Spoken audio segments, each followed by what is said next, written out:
Hai, selamat siang Healthy People. Assalamualaikum warahmatullahi wabarakatuh.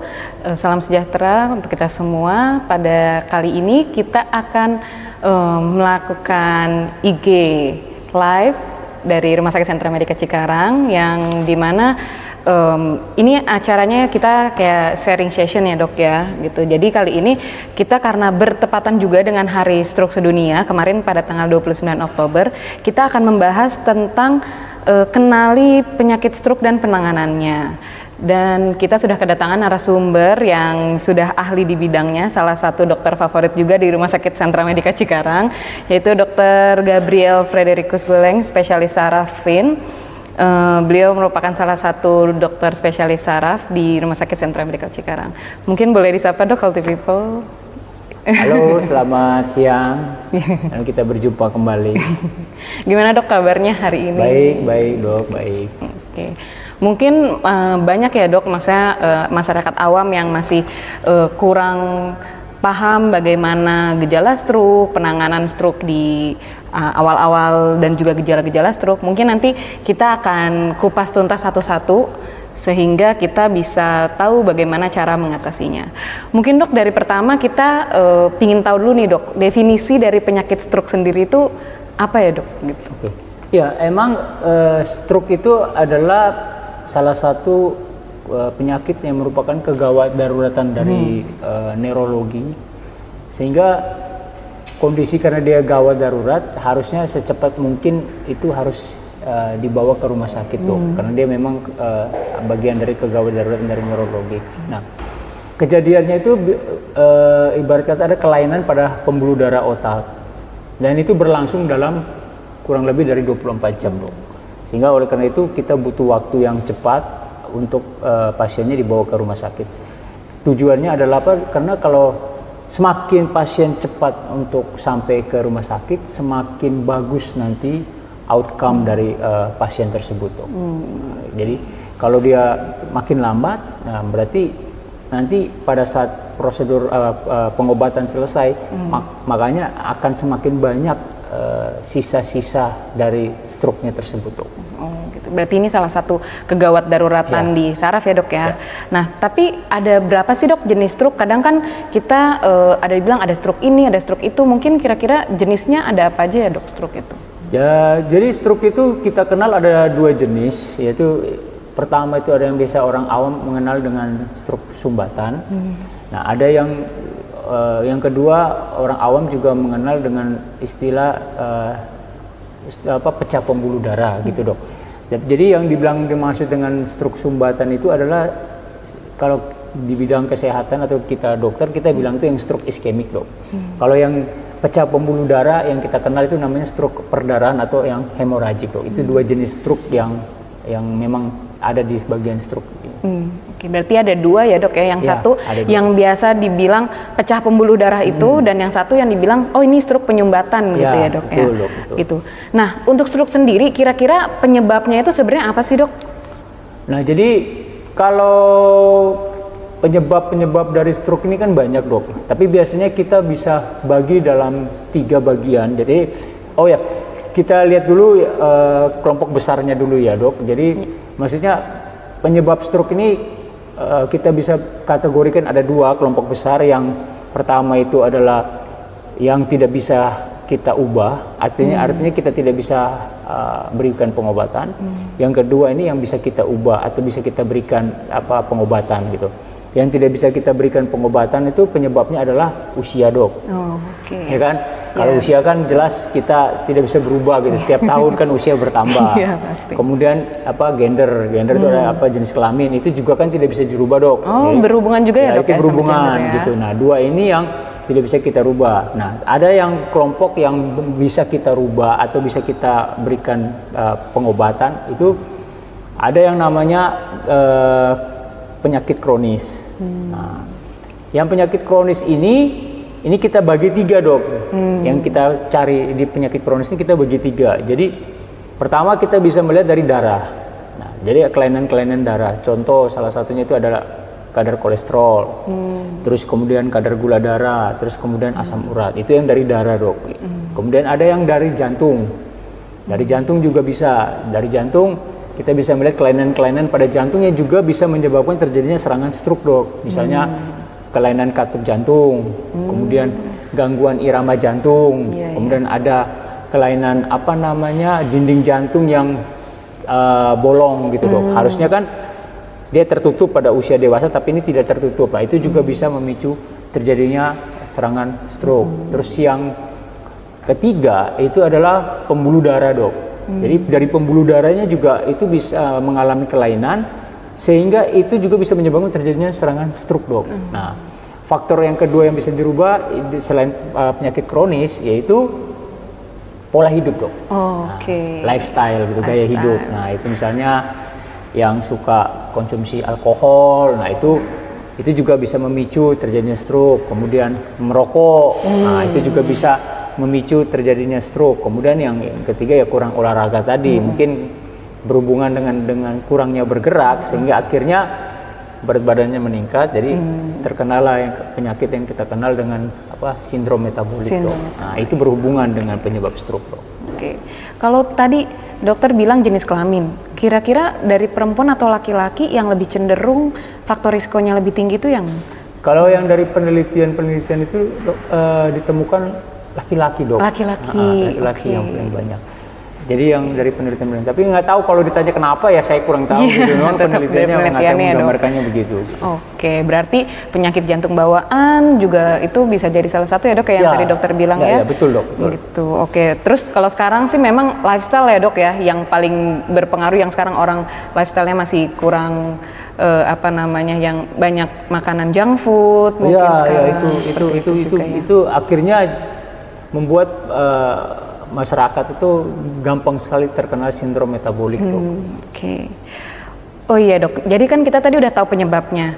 Nah, kira-kira kalau gejala stroke pada umumnya, apalagi di awal-awal ya, dok, kita tahu ini stroke. Nah, itu kira-kira gejalanya apa aja tuh, dok? Nah, kita tadi kan sudah membahas tadi yang dokter tahu, kita sudah membahas tentang definisinya ya, dok. Jadi gejala stroke itu artinya gejala yang tiba-tiba, dok. Nah, karena seringkali masyarakat ini mungkin tidak memahami yang itu. Jadi gejalanya tuh tiba-tiba. Jadi dia nggak mungkin perlahan-lahan tuh nggak mungkin. Jadi ya dia tiba-tiba gitu. Jadi contoh misalnya kita lagi makan, terus kemudian tiba-tiba kita mengalami kelumpuhan, atau kita lagi beraktivitas yang lain, mungkin lagi berkebun atau lagi bekerja, terus tiba-tiba kita mengalami kelumpuhan. Nah, gejalanya itu tiba-tiba ini yang perlu kita sadari. Nah, gejala apa aja itu bisa bicaranya tiba-tiba pelo, dok. Ini kan kita lagi bicara bagus nih, tiba-tiba bisa pelo. Nah, itu stroke. Kemudian tiba-tiba pusing berputar. Nah, pusing berputar yang hebat itu juga bisa. Kemudian ada kelemahan, kelumpuhan. Kelumpuhannya juga bukan hanya satu tapi kedua gitu. Jadi satu sisi kiri atau kanan. Dan itu juga terjadinya secara tiba-tiba.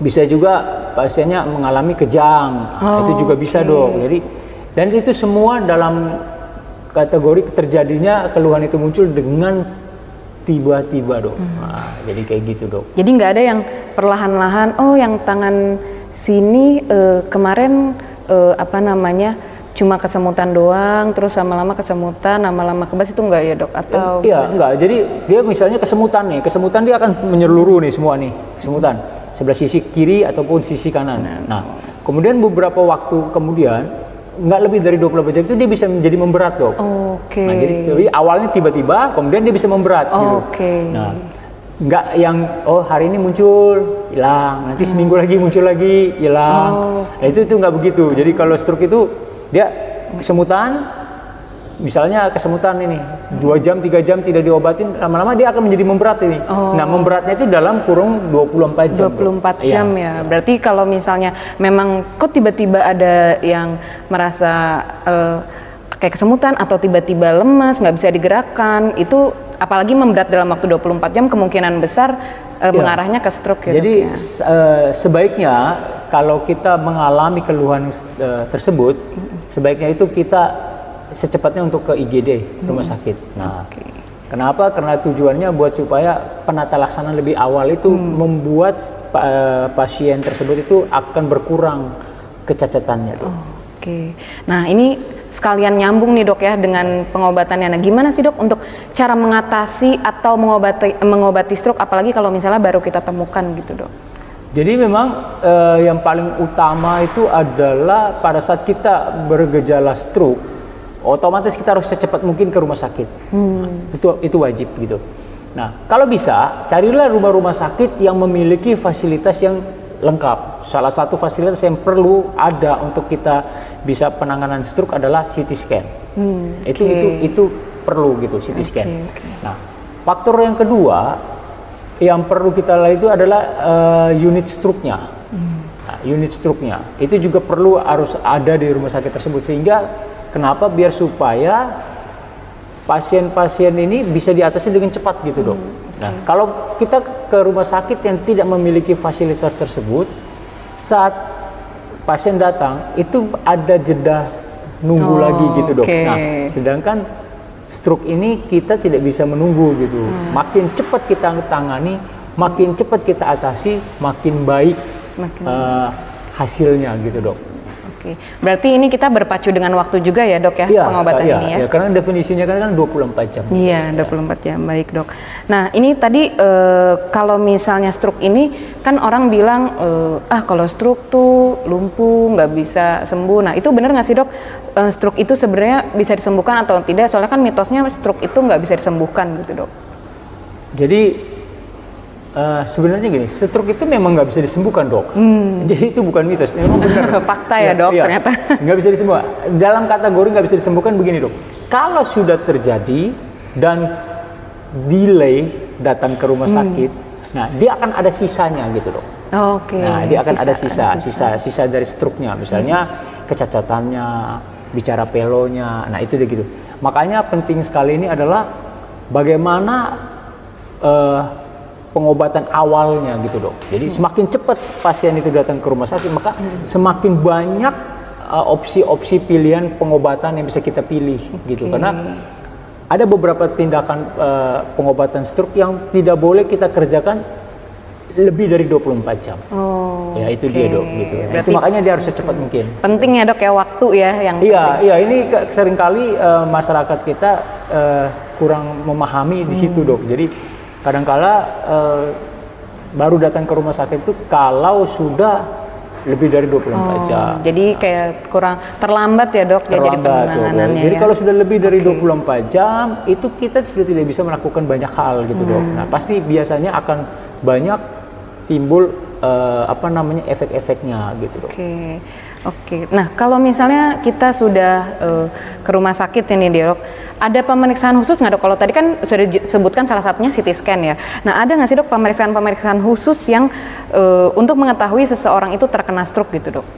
Ya paling terutama pemeriksaan yang paling disarankan itu CT scan dok. Jadi CT scan itu kita perlukan untuk kita melihat perbedaan antara stroke yang sumbatan sama yang perdarahan dok. Karena kan dua stroke itu punya pengobatan yang berbeda dan itu tidak bisa diberikan.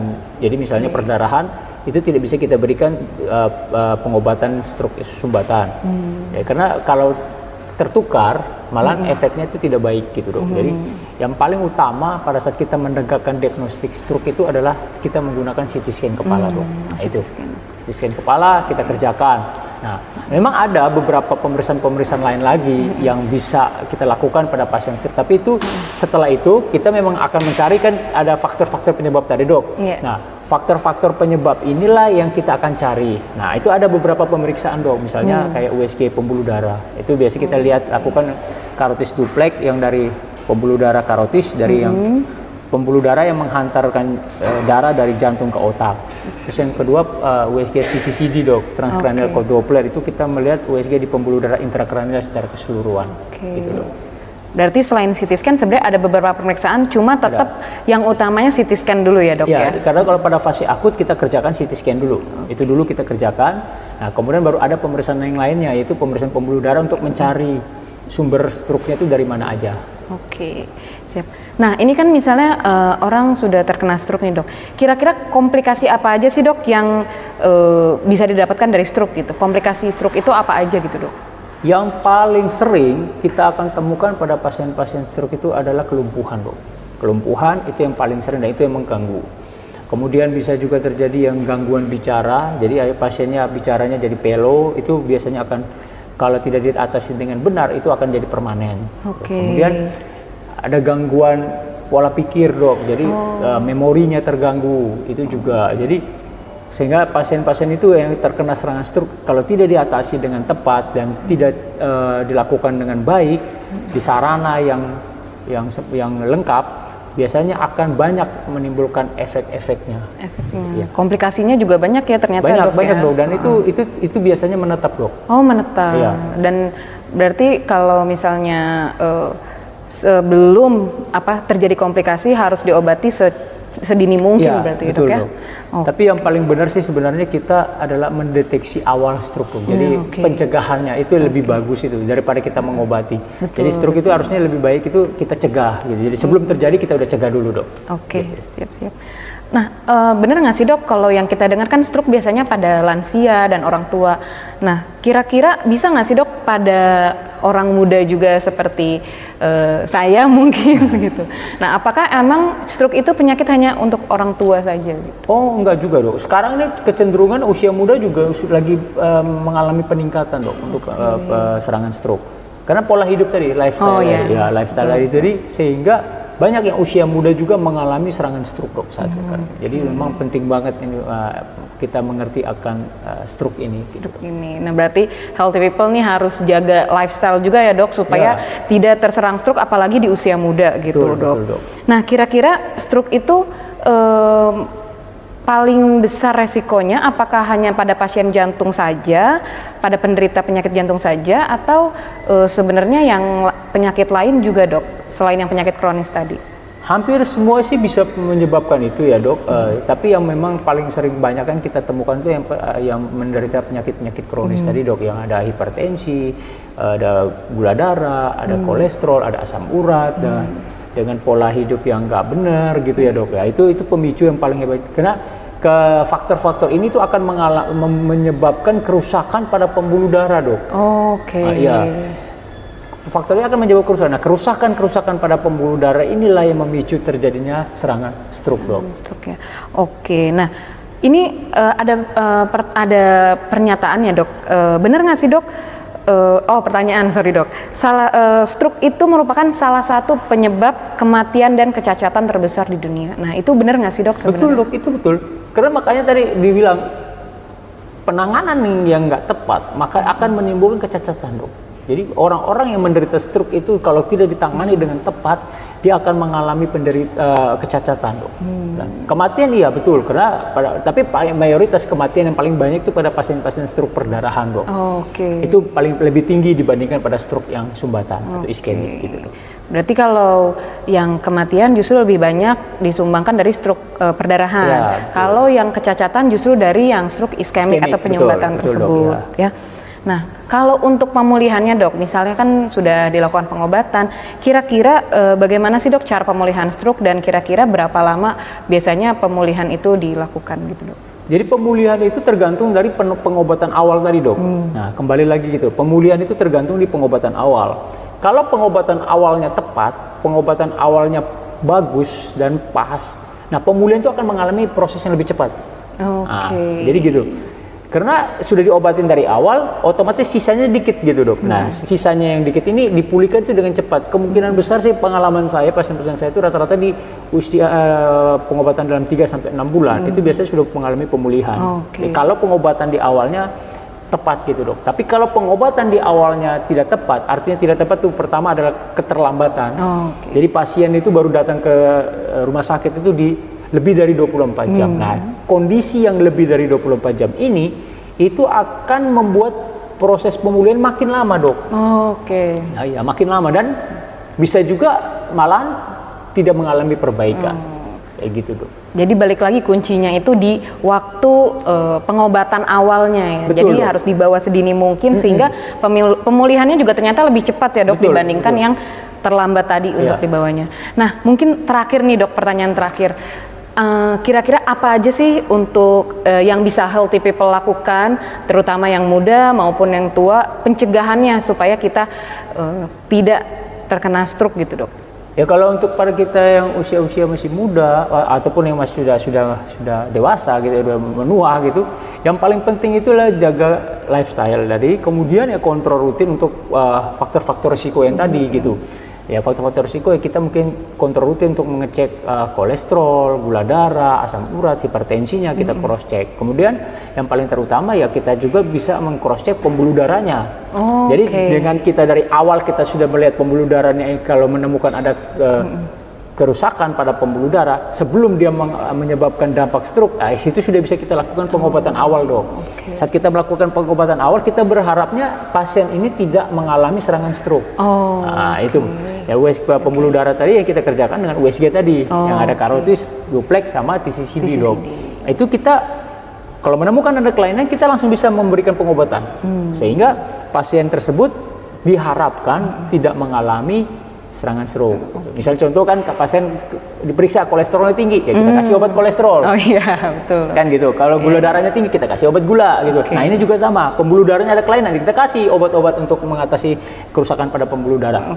Jadi berharapnya dengan pengobatan dari awal, pencegahan dari awal, pasien terhindar dari serangan stroke. Berarti kalau bisa kalau bisa dilihat tadi mungkin pertama yang penting lifestyle sih ya dok ya, pada saat ini lifestyle. Terus yang kedua mungkin kita deteksi secara dini ya dok, misalnya kita yang bisa melakukan cek darah atau mungkin tadi USG atau TCCD, apalagi yang punya faktor-faktor resiko seperti hipertensi dan lain-lain atau penyakit jantung. Nah, ini ada pertanyaan dari Healthy People, Bapak Bambang Kenzo ya. Nah, ini ada pertanyaannya, dokter, saya sering mengalami kram dan kebas di kaki kiri. Apakah itu bisa disebut gejala stroke, dok? Nah, kan tadi kita sudah dengarkan bahwa stroke itu harus satu sisi, dok. Harus satu sisi dan itu tiba-tiba. Ya. Kalau dia hanya satu kaki aja atau tangan aja, itu masih ragu-ragu kita kategorikan bahwa itu serangan stroke apa bukan. Tapi kalau satu sisi ya gitu. Tapi kalau kayak Bapak ini tadi, kemungkinan mungkin ada kelainan-kelainan pada saraf perifernya. Nah, saraf perifernya. Nah, itu bisa dideteksi di rumah sakit gitu. Kelainannya ke arah yang mana gitu. Tapi kalau hanya gejala satu kaki aja, itu masih agak sedikit jauh kalau kita kategorikan bahwa itu ada serangan stroke, dok, karena dia tidak satu sisi gitu, dok. Oke, berarti solusinya adalah datang dulu ke rumah sakit untuk dilakukan pemeriksaan. Betul untuk mendeteksi ini kesemutannya atau kram-kramnya disebabkan oleh apa gitu, apakah oleh saraf atau hanya oleh ototnya aja gitu. Berarti kita harus dicari dulu penyebabnya ya, Healthy People, maksudnya untuk bagaimana kita menegakkan diagnosisnya secara pasti sehingga pengobatannya ke depan juga tepat gitu. Betul. Ya.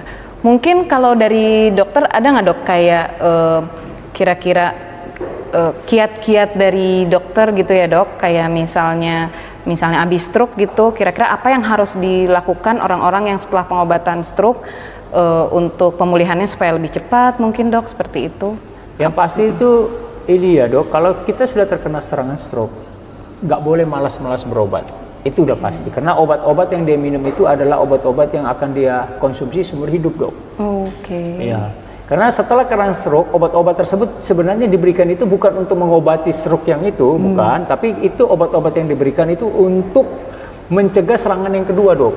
Karena serangan pertama sendiri itu adalah trigger buat untuk serangan kedua.